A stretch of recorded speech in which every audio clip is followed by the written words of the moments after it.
참 목자이신 주님이라는 제목으로 하나님 말씀을 함께 살피도록 하겠습니다. 2022년 2월 24일 날 러시아가 우크라이나를 침공했습니다. 그렇게 시작된 전쟁은 1년 6개월이 지난 지금도 계속되고 있습니다. 전쟁에 이제 종식이 필요한데, 끝내는 게 필요한데, 어떻게 끝낼 수 있냐면 명분이 필요하답니다. 내세울 만한 명분, 전쟁을 끝낼 만한 명분이 필요한데, 이제 그 출구 전략이라고 하죠. 그런데 그 명분을 정확하게 내세울 만한 것이 아직 확정하지 못했기 때문에 전쟁을 끝낼 수가 없고, 그래서 국지전적인 전투, 부분 지역마다 전개되는 전투가 여전히 계속되고 있음을 보게 됩니다. 여러분, 이 전투로 인하여서 피해국인 우크라이나에 얼마나 많은 고통을 주고 있습니까? 많은 젊은이들이 죽었고, 그 다음에 또 그들의 삶의 터전은 다 황폐하게 된 그런 모습들을 보게 됩니다. 여러분, 그런데 이 전쟁은 단지 피해국의 사람들만 고통을 겪는 게 아니고 가해국의 그런 국민들도 고통을 겪게 되는 것, 우리가 부인할 수 없이 분명하게 보도를 통해서 접하고 있습니다. 전쟁이 장기화되고, 그 다음에 수많은 군인들이 사상을 당하자 추가로 이제 군인들을 투입해야 되는 그런 상황에 이르렀고, 그래서 2022년 9월 22일 날 러시아의 푸틴 대통령이 부분 동원령을 내립니다. 부분 동원령을 내리고, 그리고 이제 그런 과정 속에 이제 많은 예비군에 해당되는 그런 러시아 국민들이 동원이 되어야 하는 상황이었는데, 그 상황 가운데 우리는 푸틴을 위해서 죽을 수 없다라고 하면서 러시아를 탈출하는, 그래서 이제 부분 동원령에 응하지 않겠다라고 도망친 젊은이들이 한 30만 명이 넘는다라고 독일의 한 방송국이 발표를 했습니다. 여러분, 어떻습니까? 전쟁으로 말미암아 가해국도 피해국도 동일하게 고통을 겪고 있는 그 모습을 보게 되고, 이것으로 인해서 그 국민들은 어떻게 됩니까? 다 많이 흩어진다는 거죠. 자기의 삶의 터전을 버리고 다른 곳으로 이동하고, 또 때로는 가정이 해체되고 수많은 가족들이 이렇게 죽게 되고, 또 생이별하게 되고, 아니면은 진짜 이별하게 되고, 이런 모습들이 발생하지 않습니까? 이런 그 전쟁이라는 것은 결국은 그렇게 고통을 많이 주고 있는 모습을 보게 됩니다. 우리나라의 상황도 보면은 일제강점기 시대에 우리나라의 주권의 힘이 약해졌기 때문에 어떤 일들이 발생합니까? 일본인들이 우리 대한민국의 그 국민들, 젊은이들을 전쟁에 동원하겠다고 강제 징집 명령을 내립니다. 그래서 수많은 젊은이들이 우리나라를 위한 전쟁이 아닌 그 전쟁터에 끌려가기도 하고, 그 다음에 또 많은 사람들이 이제 우리나라 외 바깥으로 중국이라든지 기타 다른 나라를 흩어지면서 독립운동을 하기도 하고, 그 다음에 또 먹고 살기 위해서 삶의 터전을 따라 떠나는 그런 사람들도 많이 있었습니다. 이게 뭐냐면은 결국 그런 일들로 인해서 그 백성들이 흩어진다, 국민들이 흩어진다라는 그 부분들을 말씀하고 있다라고 하겠습니다. 백성들이 흩어진다, 국민들이 흩어진다라는 부분의 주 요인 가운데 아주 중요한 위치를 차지하고 있는 존재가 누굽니까? 그건 지도자죠, 지도자. 어떤 지도자가 그 나라를 통치하고 또 어떻게 역할을 하느냐에 따라서 백성들이 태평을 누릴 수도 있고, 이렇게 고통과 흩어짐을 당할 수밖에 없는 그런 상황에 직면을 할 수도 있다는 겁니다. 오늘 이제 본문 말씀으로 들어가 보면은 그런 상황들이 전개되고 있습니다. 오늘 예레미야 23장 말씀을 살펴봤는데, 23장 앞부분 21장과 22장을 배경으로 둘 수 있습니다. 21장과 22장에 어떤 내용이 나와 있냐면, 남유다의 마지막 왕 네 사람의 이름이 등장합니다. 그래서 21장에는 최후의 왕, 남유다의 최후의 왕 시드기야 왕이 등장합니다. 시드기야 왕의 악한 모습을 이야기하죠. 그 다음에 22장에는 시드기야 왕 앞에 세 명의 왕들이 등장합니다. 그래서 살룸 왕, 여호아하스라고 하는데 살룸 왕, 그 다음에 여호야김 왕, 그 다음에 그의 아들이었던 고니야 여호야긴 왕, 좀 발음하기 되게 어려운데요. 하여튼 그런 세 명의 왕이 등장합니다.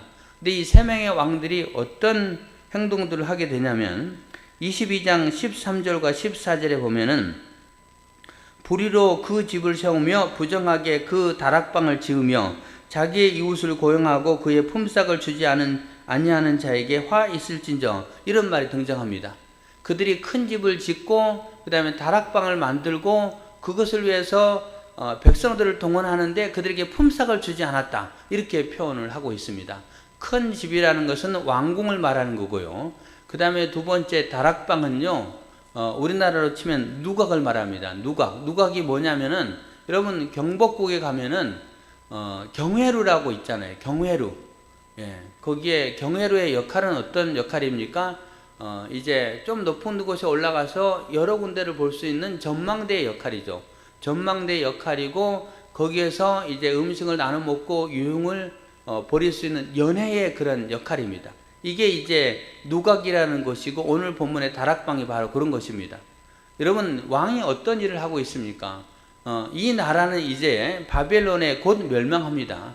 바벨론에 곧 멸망하는 그런 과정 속에 소용돌이 치는 국제적인 정세 가운데 그 나라는 풍전등화와 같은 상황에 있는 이런 시점입니다. 그러면은 왕은 어떤 역할을 해야 될까요? 왕은 국력을 튼튼하게 하고, 그 다음에 뭐 또 이렇게 군인들을 훈련시키고 백성들을 돌아보고 이런 역할을 해야 되는데, 왕이 어떤 역할을 하고 있냐? 이제 왕은 큰 왕궁을 더 넓게 해서 백향복 궁을 짓고, 그 다음에 또 연회를 즐길 수 있는 다락방, 누각을 만들고 그런 일만 하고 있다는 겁니다. 그런 일뿐만이 아니고 예레미야 22장 17절에 보면은 그러나 내 두 눈과 마음은 탐욕과 무지한 피를 흘림과 압박과 포악을 행하려 할 뿐이니라, 이렇게 기록하고 있습니다.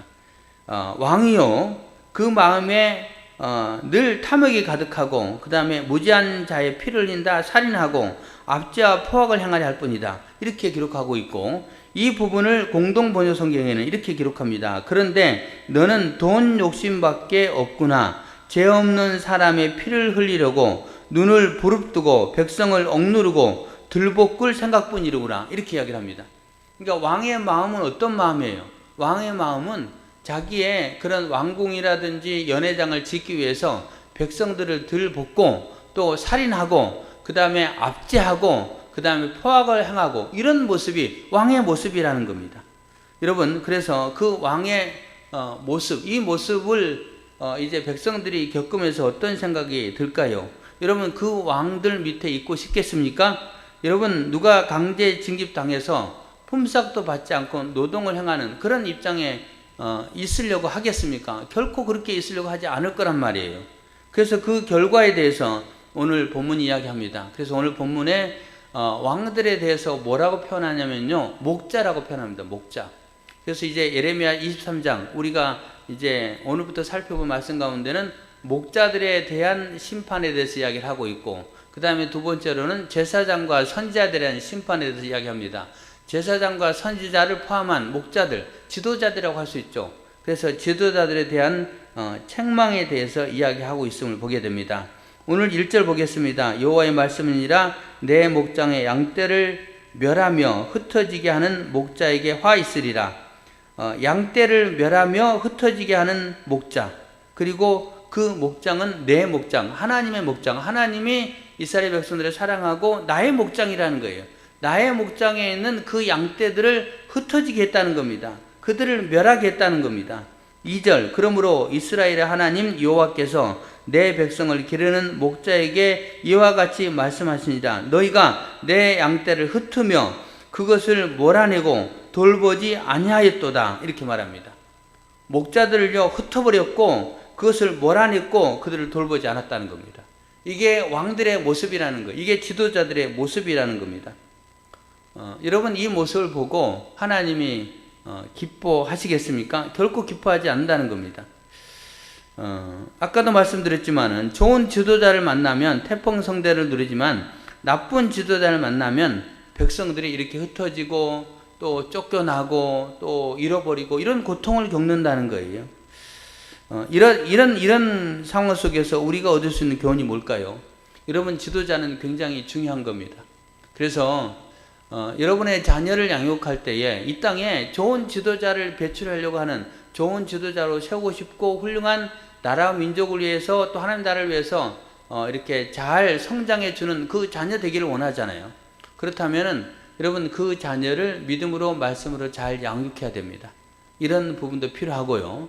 그 다음에 세워진 지도자들을 우리가 위해서 기도하는 것은 굉장히 중요하다는 겁니다. 그리고 지도자를 세울 때에 그런 부분에 야, 정치는 다 썩었어 라고 하면서 정치는 외면하는 모습이 아니고 우리도 관심을 가지고 적극적으로 동참할 필요성도 있다는 겁니다. 그래서 누구를 뽑느냐라는 부분에 나는 뭐 뽑을 사람이 없어 라고 회피하거나 외면하는 것이 아니고 정당한 국민의 권리요, 그 다음에 바른 지도자를 뽑는 그 투표도 우리가 마땅히 하는 것이 바람직한 모습이라는 거예요. 다만 여러분, 교회 안에서 누구를 뽑아야 된다, 어느 당은 어떻다라는 것은 삼가할 필요성이 있습니다. 왜 그거는 교회 안에서는 삼가해야 될까요? 여러분, 교회 안에서도 정치적인 색깔이라든지 자기의 그런 정치적인 그런 주장을 내세울 수도 있겠다라는 생각을 갖지만, 만약에 그런 부분에 다른 생각을 갖고 있는 분도 있잖아요. 다른 정당을 지지하고 다른 사람을 지지하는 사람이 있는데 그런 사람들이 같이 모여있는 상황 속에서 그걸 주장하다가 자칫 잘못하면은 이제 교인이 시험 들 수도 있고 실족할 수도 있잖아요. 예, 그런 부분이라는 겁니다. 그래서 목회자의 입장에서도 노골적으로 강대상에서 어느 당을 여러분 그 지지해 주세요, 또 어느 사람을 뽑아 주세요라고 하는 거는 굉장히 주의해야 되겠죠. 예, 주의해야 되고 또 성도들끼리도 그런 부분은 주의할 필요성이 있습니다. 물론 말할 수는 있어요. 하지만 그것 때문에 다른 사람이 상처를 받는다든지 실족할 그런 분명한 느낌이 있다면 내가 조심해야 됩니다. 이게 교회 안에서는 조심하되 이런 부분에 우리가 좋은 지도자가 뽑혀지도록 기도하는 것도 굉장히 중요하고요. 그리고 함께 그런 사람을 뽑아가는 일에 우리가 동참하는 것도 필요하다라는 생각을 가져봅니다. 여러분, 이런 지도자가 제대로 세워지지 않으면 그 고통의 몫은 백성의 몫이잖아요. 국민의 몫이잖아요. 나의 몫이 되는 겁니다. 그래서 여러분, 이런 부분에 또 관심도 가지시고 늘 유정자들을 위해서, 지도자들을 위해서 기도해주고 그런 귀한 역할들을 감당하는 우리 성도님 되시길 바랍니다. 이 지도자들로 인해서 이제 1절과 2절에는 흩어지는 그 모습을 보여주고 있습니다. 백성들이 흩어지고 고통을 당하고 있는데 이어서 하나님은 이렇게 말씀하십니다. 3절, 내가 내 양떼에 남은 것을 그 몰려갔던 모든 지방에서 모아 다시 우리로 돌아오게 하리니 그들의 생육이 번성할 것이며 내가 그들을 기르는 목자들을 그들 위에 세우리니 그들이 다시는 두려워하지 하거나 놀라거나 잃어버리지 아니하리라 여호와의 말씀이니라. 이렇게 표현하고 있습니다. 여러분, 이건 어떤 말씀입니까? 하나님이 그 악한 모습으로 백성을 힘들게 했던 그 왕들의 모습, 그 왕들에 대해서는 하나님이 보응하신다라고 2절 끝부분에 말합니다. 하나님이 그들에 대해서는 분명히 대가를 치르겠다라고 하시고 그 대가에 대해서 예레미야 21장과 22장에 쭉 많이 나와 있습니다. 그렇게 말씀하시고 그걸로 끊는 게 아니고 하나님은 그 백성을 사랑하기 때문에 새로운 지도자를 하나님이 세워주겠다라고 말씀하십니다. 그래서 하나님이 양떼에 남은 것을 그 몰려갔던 모든 지방에서 모아 다시 우리로 돌아오게 할 것이고 또 그들은 생육하고 번성할 것이며 또 그들을 기르는 목자들을 그들 위해 세울 것이다. 그 목자들이 세워지면 그들은 다시는 두려워하거나 놀라거나 잃어버리지 아니하리라 라고 말씀하십니다. 이스라엘의 역사를 그렇게 전개하시겠다라고 하시는 하나님의 뜻입니다. 그래서 이스라엘 백성이 나중에 바벨론의 포로로 끌려가고 흩어지죠. 그런 뒤에 하나님 어떻게 하십니까? 다시 그 백성들을 그 본국으로 돌아오게 하시고 그리고 또 좋은 목자들을 세워주십니다. 그래서 이제 바벨론 포로로 끌려갔다가 돌아오는 과정 속에 3차 포로 귀환까지 이어지는데 그 가운데 이제 귀환 지도자들이 세워지죠. 1차 포로 귀환 때 스룹바벨 지도자, 그 다음에 2차 포로 귀환 때 예스라라는 지도자, 3차 포로 귀환 때 스룹바벨이라는 지도자가 세워집니다. 좋은 지도자들이 세워져요. 그래서 그 지도자들을 하나님이 세울 것이고 그들을 통해서 그들이 다시는 두려워하거나 놀라거나 잃어버리지 아니하겠다라고 하나님 약속하십니다. 여러분, 하나님께서 우리의 연약함을 아시고 또 양들의 고통도 아시고 우리의 기도를 따라 하나님이 좋은 지도자들을 늘 세워주심을 믿으시길 바랍니다. 여러분, 그 가운데 필요한 게 뭡니까? 기도하는 일이라는 거예요. 기도하는 일, 좋은 지도자를 하나님 세워주십시오라고 기도해야 될 것이고 또 교회도 좋은 리더들이 많이 세워지게 해주십시오라고 기도해야 될 것이고 그리고 또 여러분의 가정이라는 여러분 주변에 여러분 일터의 상사들을 위해서도 기도하는 게 굉장히 중요하다는 거예요. 하나님은 다 보고 계시고 좋은 지도자를 세울 것이고 또 우리의 기도를 외면하지 않을 것입니다. 그리고 우리의 기도대로 하나님이 세워주는 그 목자들을 통해서 우리가 다시 두려워하거나 또 때로는 놀라거나 또 때로는 잃어버리지 않게 되는 그 은혜가 분명하게 있을 것이다 라는 약속의 말씀을 분명하게 받을 수가 있습니다. 여러분, 그렇게 하나님은 우리의 삶의 여정을 인도하고 계십니다. 지금도 그렇게 인도하고 계심을 믿으시길 바랍니다. 여러분에게 좋지 않는 지도자가 있다면 좋은 지도자를 달라고 기도해야 될 것이고 좋은 지도자가 세워졌다면 우리의 기도에 응답하셨구나 라고 감사하고 또 함께 그 일들에 동참하는 그 모습도 중요합니다. 여러분, 지도자라고 하면 우리가 이제 오늘 본문에는 왕을 이야기하고 그런 정치 지도자를 이야기하지만 조금 확대해서 종교 지도자 이런 부분까지도 우리가 함께 다룰 수가 있겠죠. 그래서 교회 리더들도 함께 생각해 볼 수 있겠습니다. 여러분, 이렇게까지 되면서 이제 완전하면 좋겠는데 사실은 이스라엘 역사를 보면요 완전하지 않았습니다. 스룹바벨이 있을 때 느헤미야가 있을 때 그때 당시에는 나라가 평안했고 성전을 건축하고 성벽을 재건하고 말씀을 통해서 회개하고 하나님 앞에 돌아오고 그런 일이 있었지만 또다시 그들은 타락하고 또다시 그들은 하나님의 품을 떠나고 그 다음에 또 하나님이 세운 그런 좋은 목자들이 계속 등당하지 않는 그런 모습들이 발생합니다. 여러분, 그 이후에도 하나님은 선지자 가운데 학개 선지자, 스가랴 선지자, 마지막 말라기 선지자 이런 사람들을 보내주긴 하지만 그것도 늘 한시적이었습니다.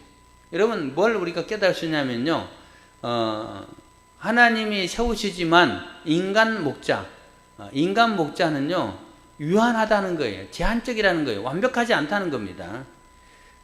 있는 순간은 어느 정도 우리가 좋은 도움을 받을 수 있고 평안을 누릴 수 있고 또 행복할 수 있고 형통함을 경험할 수 있지만 그게 영원히 계속되는 건 아니라는 거예요. 그런 이제 우리의 그 해결할 수 없는 문제들이 있다라고 할 수 있겠습니다. 우리의 삶도 그런 모습이 반복되지 않을까요? 그런데 그것으로 하나님이 그치지 않고 있습니까? 그치지 않고 있습니다. 오늘 본문은 또 이어집니다. 이제 오늘 본문 가운데 5절, 6절을 보면요.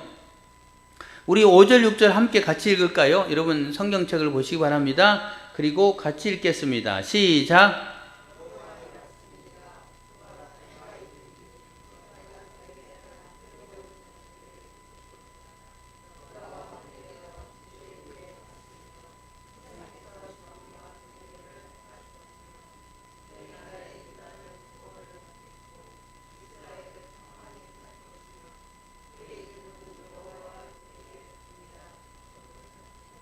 아멘.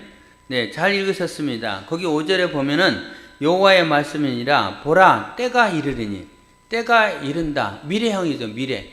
미래의 때가 이르면 내가 다윗에게 한 의로운 가지를 일으킬 것이라 라고 말합니다. 다윗의 혈통 가운데 한 의로운 가지를 일으킬 것이고 그가 왕이 되어 지혜롭게 다스리며 세상에서 정의와 공의를 행할 것이다. 그 다음에 그날에 유다는 구원을 받겠고 이스라엘은 평안을 누릴 것이다. 이렇게 전개가 됩니다. 여러분, 다윗에게 한 의로운 가지를 일으킬 것이다 라고 말했는데 이 한 의로운 가지는 누구를 말하는 것이죠? 예수 그리스도를 말하는 겁니다. 그러니까 지금까지 전개된 그 이스라엘 역사 가운데 인간 목자들을 하나님 쭉 세워줍니다. 바벨론에 멸망하기 전에도 하나님은 아브라함, 이삭, 야곱, 모세 이런 지도자를 쭉 세워주잖아요. 그 다음에 다윗도 세워주고 솔로몬도 세워주고 히스기야도 세워주고 훌륭하고 좋은 사람들이 쭉 세워지는데 그러나 그 인간 목자들은 늘 한계가 있다는 겁니다. 한계가 있다는 거예요. 그런데 완벽하신 하나님이 우리에게 완벽한 왕을 세워주겠다라고 약속하시는 겁니다. 그 약속하신 분이 바로 우리의 왕이 되신, 영원한 왕이 되시는 예수 그리스도를 말하죠. 다윗의 혈통 가운데, 다윗의 후손 가운데 하나님 우리에게 주신 예수 그리스도, 그분이 오시면 그분은 우리의 왕으로서 지혜롭게 다스릴 것이고 하나님이 우리에게 하라고 하신 정의와 공의를 온전히 이루시는 분이다 라고 말씀하고 있습니다. 여러분, 이런 예수님은 목자가 되되 선한 목자다 라고 이야기할 수 있겠습니다. 선한 목자. 여러분 한번 따라해 주시기 바랍니다. 예수님은 우리의 선한 목자가 되십니다. 여러분, 예수님은 선한 목자입니다. 요한복음 10장 11절에 보면 나는 선한 목자라. 선한 목자는 양들을 위하여 목숨을 버리거니와 삭구는 목자가 아니요 양도 제 양이 아니라 이리가 오는 것을 보면 양을 버리고 달아나나니 이리가 양을 물어가고 또 해치느니라. 여기에 보면은 선한 목자와 삭군 목자 이야기를 합니다. 여러분, 앞부분에 인간 목자의 많은 사람들이 삭군 목자라는 겁니다. 자기를 위해서 양을 쳤는데 이리가 오면은 자기 목숨도 위험하니까 양을 버리고 도망쳐 버린다는 거예요. 그것이 세상에 우리를 다스리고 또 우리를 지도하고 우리를 이끌어가는 인간 목자의 모습이라는 겁니다. 그런 모습인데 선한 목자는 어떻습니까? 선한 목자는 이리가 와서 양을 잡아먹으려고 하면은 그 양을 살리기 위해서 자기 목숨을 아끼지 않고 버린다라고 말합니다. 양을 위해서 자기 목숨을 아끼지 아니하는 그 선한 목자, 그 선한 목자가 예수님이라는 거예요. 할렐루야. 여러분, 그렇습니다. 예수님께서 우리를 위해서 이 땅에 오시지 않았습니까? 우리를 사랑하셔서 오셨고 우리를 위해서 십자가에 돌아가셨습니다. 그분은 완전한 목자가 되시고 선한 목자가 되시고 그분은 우리의 왕이 되시고 그분은 하나님의 정의와 또 공의를 통해서 이 땅을 다스리십니다. 여러분, 그 주님을 하나님께서 우리에게 보내주셨음을 믿으시길 바랍니다. 시편 23편에 이렇게 기록하죠. 여호와는 나의 목자시니 내가 부족함이 없으려다. 여러분, 그렇습니다. 여호와가 나의 목자가 되시면요 내 삶에 부족함이 없다라고 말씀하고 있음을 보게 됩니다. 우리는 이 말씀을 통해서 위로와 은혜를 받을 수가 있습니다. 인간 목자는 연약하다는 거예요. 사람은 한계가 있고 부족함이 있고 실수가 있다는 겁니다. 그런데 여러분, 목자만 연약하고 부족할까요? 양의 모습도 한번 살펴볼 수 있습니다. 우리가 양이라고 할 수 있는데요. 여러분, 양들 가운데는요 잘 넘어지는 양이 있다고 합니다. 양들 가운데 여러 양들이 있는데 그 가운데 잘 넘어지는 양은 어떤 양일까요? 잘 넘어지는 양은요 살찐 양이랍니다. 살찐. 예, 살이 쪘어요. 살이 쪘으니까 몸무게가 많이 나갑니다. 그래서 걷기가 불편한 거예요. 그래서 이 살찐 양은 걷는 것도 잘 못 걷지만은 잘 넘어진다는 거예요. 예. 그리고 이 살찐 양은 어떤 양이냐? 우리의 모습을 돌아볼 수 있습니다. 살찐 양은 잘 먹었다는 거예요. 잘 먹었다는 건요, 우리 이렇게 성도로 생각하면요, 우리의 삶에 늘 행복하고 형통했다라는 그걸 말하고 있는 겁니다. 하나님 앞에 많은 복을 받았다는 거예요. 세상 물질적인 복도 받았고, 건강의 복도 받았고, 믿음의 복도 받았고, 이런 여러 가지 많은 형통함을 누렸다는 겁니다. 자자손손한 신앙생활 다 잘하고 있고, 이런 복을 받았는데, 여러분, 그렇게 복을 받은 사람은 안 넘어질 것 같지만, 여러분, 그런 사람도 넘어질 수 있다는 겁니다. 고린도전서 10장 12절에 그런즉 선줄로 생각하는 자는 넘어질까 조심하라. 여러분, 나는 신앙생활 잘한다 라고 하지만 나도 양이기 때문에 넘어질 수 있다는 건데, 여러분, 성경에 보면 넘어지는 사람들이 등장합니다. 그 넘어진 사람들이 언제 넘어집니까? 여러분, 다윗이 언제 범죄합니까? 다윗이 힘들고 어려울 때 그가 사울왕을 피해서 도망다니면서 고난당할 때 넘어졌습니까? 그때 넘어지기보다는 그가 이제 왕이 되고 그 나라가 태평성대를 누리고 그가 왕궁에 있을 때, 그 왕궁에 있을 때 한 여인을 보잖아요. 목욕하는 여인을 보게 되고 그 여인을 갖고 싶은 충동을 느끼게 됩니다. 그래서 그런 부분에 그 여인을 취하는 과정 통해서 범죄하잖아요. 죄를 짓잖아요. 예, 평안할 때 죄를 짓는 다윗의 모습을 우리가 분명하게 살펴볼 수 있다는 겁니다. 그 다음에 누가복음 12장에 보면은 어리석은 부자 비유가 나옵니다. 이 부자가 농사를 지었는데 한 해 소출이 풍성했어요. 그가 말합니다. 이제 내 소출이 풍성하고 많은 수확을 거두게 됐으니까 창고를 크게 짓고, 그리고 내 영혼아 이제 먹고 마시고 즐거워하자꾸나 라고 이야기합니다. 하나님은 그에게 말합니다. 오늘 내가 네 생명을 취할 건데 그건 누구 것이 되겠느냐 라고 말씀하시면서, 그 부자가 풍요로움을 누릴 때에 시험에 빠지고 자기의 영혼을 생각하기보다는 자기 육체의 쾌락을 추구하게 되는 그 모습이 있다는 겁니다. 그렇습니다. 여러분, 우리가 양된 모습인데 양은 잘하는데 지도자만 잘 못한다, 그런 것도 아니고요. 양도 넘어질 수 있습니다. 특별히 살찐 양도 넘어질 수 있다는 거예요. 그렇게 살찐 양도 넘어질 수 있다. 넘어질 수 있는 것이 우리의 모습이라는 겁니다. 그러면 여러분요, 양이 넘어졌어요. 살이 쪄서 넘어졌는데 그 양이 일어날 수 있는 방법은 어떤 방법이 있을까요? 뒤뚱 넘어졌어요. 그러면은 양이 일어나려고 막 발버둥 칠 거예요. 근데 살이 쪘기 때문에 발버둥 쳐도요, 일어나기 쉽지 않다고 합니다. 오히려 뭐 사람을 친다면 발버둥 치다가 이 발에 지만 난다는 거예요. 그래서 양이 일어나기 힘들답니다. 그러니까 형통하고 잘 되고 신앙생활 잘 하다가 넘어지면요, 그 사람이 일어나기가 되게 힘들다는 거예요. 그 양도 일어나기 힘들다는 거예요. 그런데 그 양이 일어날 수 있는 최고의 좋은 방법은 뭘까요? 양이 일어나는 최고의 방법, 그 방법은요, 목자가 이렇게 세워주는 겁니다. 목자가. 양 스스로가 일어날 수 없기 때문에 목자가 제대로 이렇게 세워지면 일어날 수 있다는 거예요. 여러분, 이건 뭘 말하는 겁니까? 인간 목자의 연약함도 발견했고, 그 다음에 양들도 넘어질 수 있고, 이게 나의 모습인데, 그런데 하나님께서 우리에게 참 목자 되신 예수님, 그 주님을 보내주시고, 그분은 선한 목자가 되고 우리를 위해서 목숨조차도 아끼지 않고 내어주셨던 그분인데, 그분을 우리를 위하시는 분, 우리가 오늘날 이 시대 속에 살아가면서 붙잡아야 되고 바라봐야 될 분은 그 참 목자 되신 예수님이라는 사실을 우리에게 분명하게 교훈해 주고 있다는 겁니다.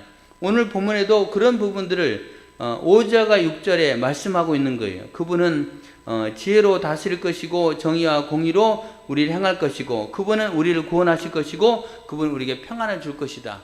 여러분, 우리 사람들의 마음속에는요, 자꾸만 누군가 의지하고 싶은 마음들이 들곤 합니다. 저는 누구를 자꾸 의지하고 싶을 것 같아요? 저는요, 제 아내를 가끔씩 의지하고 싶을 때가 있습니다.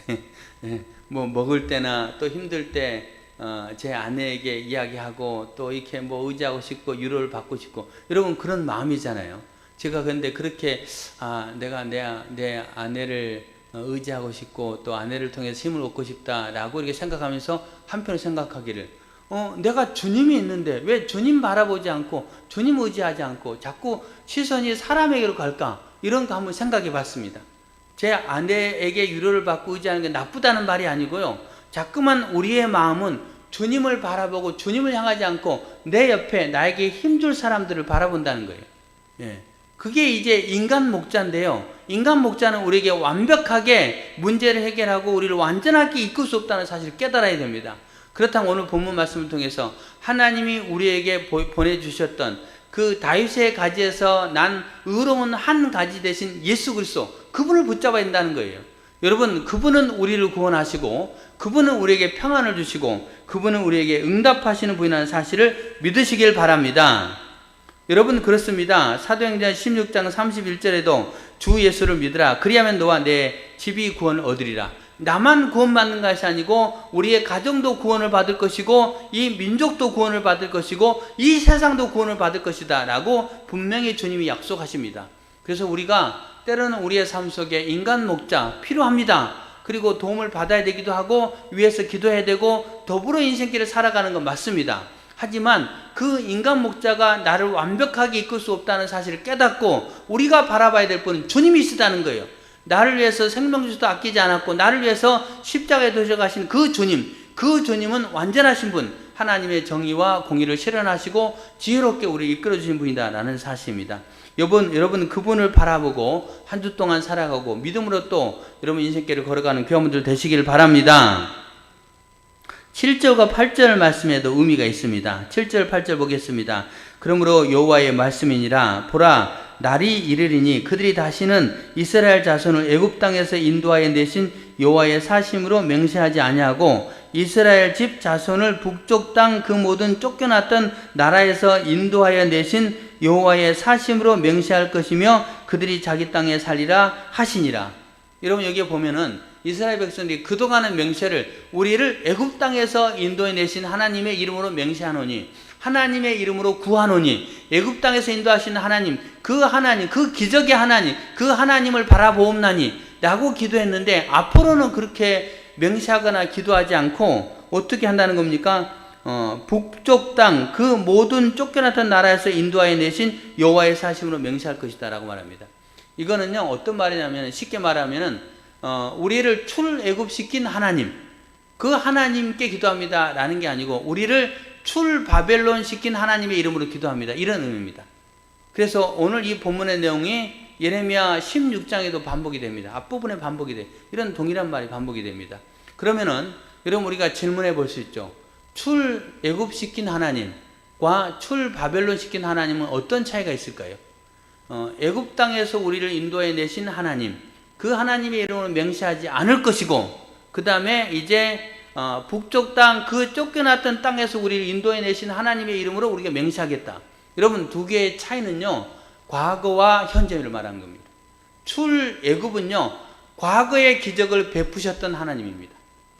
그래 내 인생의 과거의 모습을 보면 지난날에 이런 기적과 은혜와 응답을 하나님 허락하셨지. 예전에는 그랬는데 지금은 내가 잘 느끼지 못하겠어. 나의 신앙도 좀 이제 무뎌지기도 하고 또 침체되기도 하고 지금은 살아계신 하나님은 내가 맛보고 경험하기가 쉽지 않아. 이렇게 여러분 믿음의 길 또 하루하루의 삶을 살아가고 있는 분들이 있을 수 있습니다. 그런데 하나님은 오늘 예레미야 선지자를 통해서 말씀하십니다. 너희들이 지금 바라보는 하나님 너희들이 지금 그 살아가는 환경 속에서 하나님은 과거에 너희들을 기적적으로 애굽에서 건져내신 하나님 그 하나님으로 그 하나님은 끝이 아니고 지금 너희들과 함께 하시는 하나님이다. 그런 말을 표현하고 있는 거예요. 굉장히 의미가 있는 말입니다. 여러분 하나님은 살아계신 하나님이고 과거에 나를 구원하셨고 응답하셨고 기적을 베푸셨던 하나님이 아니고 지금 현재 역사하시는 하나님 되심을 믿으시길 바랍니다. 여러분 우리 시온교회 역사도 한번 생각해 봤어요. 시온교회가 저쪽 이제 그 발산역 쪽에서 시작을 했죠. 강서구청 앞에 시작되는데 그때는 한참 부흥을 했을 거 아니에요. 부흥도 했고 100명 이상 모였고 그래서 이제 재정도 확보가 됐기 때문에 땅을 사서 이사를 했고 그때는요 사람들이 다 감동했을 거예요. 와 하나님께서 우리에게 놀라운 역사를 허락하셨구나. 부흥도 시켜줬고 또 우리 자체 건물도 갖게 해주셨고 그게 이제 과거의 모습입니다. 그럼 현재의 모습은 과거에는 하나님 역사하셨는데 현재는 하나님 역사하지 않습니까? 그래서 늘 과거만 추억하고 예전에는 좋았고 예전에는 하나님 그렇게 하셨지 하나님 그런 은혜를 주셨지 근데 지금은 별로 모르겠어. 우리 그렇게 느낄 수 있는데 하나님은 오늘 현재 하나님으로 등장하고 있는 모습을 이스라엘 백성들에게 말씀하고 있는 거예요. 여러분 그렇습니다. 결론은 뭐냐면요 인간 목자를 의지하면 우리가 실망할 수 있고 또 때로는 그런 부분에서 다시 어려움을 겪을 수 있지만 우리의 참 목자 되신 예수 그리스도를 바라볼 때에 그 주님을 바라보고 그 주님을 의지하는 삶을 살아갈 때 우리는 오늘 우리의 삶 속에서 과거의 기적이 아니고 현재의 기적을 경험하며 살아갈 수 있다는 거예요. 여러분 그래서 우리도 출애굽의 하나님이 아니고 출바벨론 하나님 되신 하나님 살아계신 하나님 지금도 역사하신 하나님 지금도 기적을 베푸신 하나님 지금도 나에게 응답하신 하나님 그 하나님을 경험하며 살아가는 귀한 분들 되기를 바랍니다. 하나님은요 우리가 그 하나님 맛보기를 원해요. 그 하나님과 동행하기를 원합니다. 그 하나님을 의식하며 살아가기를 원한다는 거예요. 그래서 오늘 예배석에 나온 여러분들 우리의 마음속에 잘 되지 않는 인생의 모습 가운데 내가 꿈꾸고 소망하는 대로 되지도 않고 그리고 내가 기도한 곳에 응답도 더딘다라고 느낄지 모르지만 하나님은 살아계신 하나님 현재 하나님 우리에게 말씀하고 있습니다. 그 하나님 붙잡고 주님만 바라볼 때에 하나님이 우리에게 하나님의 정의와 공의 또 구원의 은총과 평안의 은총을 반드시 허락해 줄 줄 믿습니다. 그 살아계신 하나님 지금도 역사하신 하나님 출바벨론의 하나님 오늘 나의 하나님 그 하나님 바라보고 믿음으로 살아가는 우리 귀한 성도님들 다 되시기를 예수님의 이름으로 축원합니다.